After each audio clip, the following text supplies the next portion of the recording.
Ahojte. Veľmi často dostávame od našich zákazníkov otázku, aký je rozdiel medzi antistatickou podlahou a vodivou podlahou. Tak sa poďme na to pozrieť. Kritéria na elektrostatické vlastnosti podlah kladie norma 14041 z roku 2006, ktorá je harmonizovaná a platí pre celú Európsku úniu. Táto norma hovorí, že antistatická podlaha je taká, pri ktorej napätie na ľudskom tele nemôže prekročiť hranicu 2 kV, respektíve teda 2000 V. A čo to v praxi znamená? Znamená to, že človek kráčajúci po takejto podlahe sa dokáže nabiť až na napätie 2000 V. A to je za mňa najväčší problém. Súčiastky, ktoré sa bežne používajú v dnešnej elektronike, dokáže poškodiť už napätie 100 V. Dokonca maličké elektrosúčiastky, ako sú napríklad v telefónoch alebo v televízoroch, dokáže poškodiť už napätie aj 20 V.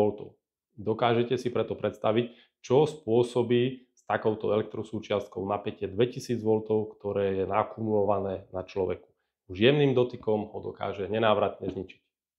A práve tento náboj už nie sú schopné antistatické podlahy odviesť. A preto sú tieto podlahy absolútne nevhodné do prevádzok, kde sa pracuje s jemnými elektrosúčiastkami. Pre tieto prevádzky sú určené podlahy disipatívne alebo vodivé.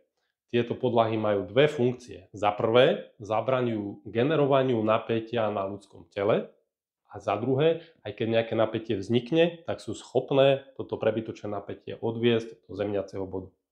Pri disipatívnych podlahách je odpor týchto dlaždíc maximálne 10 na 9 ohmu a pri vodivých podlahách je odpor týchto dlaždíc 10 na 6 ohmu.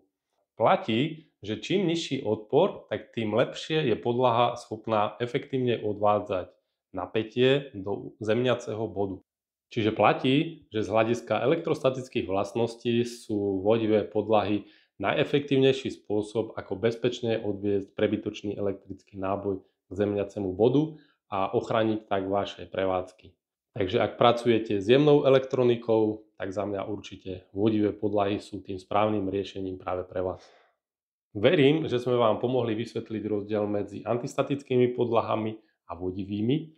A ak budete mať nejaké ďalšie otázky týkajúce sa vodivých podlah alebo ESD podlah, tak nás neváhajte kontaktovať. Ahojte.